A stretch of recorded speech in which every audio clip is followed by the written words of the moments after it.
अस्सलाम वालेकुम गाइस। आज मैं आप लोगों को नबी पाक सल्लल्लाहु अलैहि वसल्लम और हज़रत आयशा का एक वाक़या सुनाती हूँ। अगर आपको पसंद आए तो एक दफ़ा शेयर ज़रूर कीजिएगा।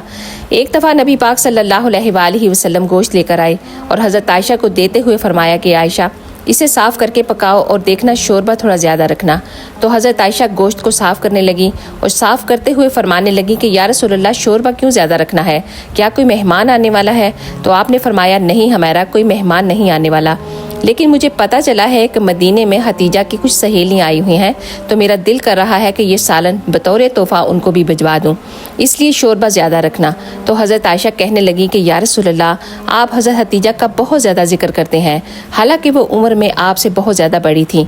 या रसूलल्लाह अल्लाह ने आपको बहुत खूबसूरत बीवियाँ अता फरमाई हैं जो उम्र में आपसे कम भी हैं, और आप फिर भी हज़रत हतीजा का जिक्र करते रहते हैं। तो सामने से कोई जवाब ना आया, दोनों तरफ से खामोशी छा गई। हज़रत आयशा ये जुमला कहकर खामोश हो गईं और आप सल्लल्लाहु अलैहि वसल्लम के जवाब का इंतज़ार करने लगीं। काफ़ी देर तक जब कोई जवाब ना आया तो उन्होंने नज़र उठाकर देखा कि नबी पाक सल्लल्लाहु अलैहि वसल्लम का चेहरा मुबारक एकदम से सुरख हो गया है।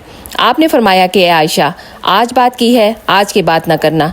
तो आयशा कहने लगी हजूर क्या हुआ? तो हजूर का वो सुरह रंग का जलाल आंसुओं में बदला और अल्लाह के रसूल रोते हुए फरमाने लगे कि आयशा तुम सारी बीवियां सुखों के वक़्त आई हो और हतीजा तो मेरी दुखों की साथी थी। लोग मुझे पत्थर मारा करते थे, मेरे रास्ते में कांटे बिछाते थे। मैं परेशान होकर जब घर लौटता तो देखता कि हतीजा के एक हाथ में खजूरें और दूसरे हाथ में दूध का प्याला होता। मुझे खजूरें खिलाकर और दूध पिलाकर बिस्तर पर लेटाकर कहती महबूबा गम न कर, बेशक अल्लाह तुम्हारे साथ है और वो बड़ी इज्जतें अता फरमाएगा। सुभान अल्लाह। इससे पता चलता है कि मर्द उस औरत को कभी नहीं छोड़ता और उसके प्यार को कभी नहीं भूलता जो उसका मुश्किल के वक़्त साथ देती है।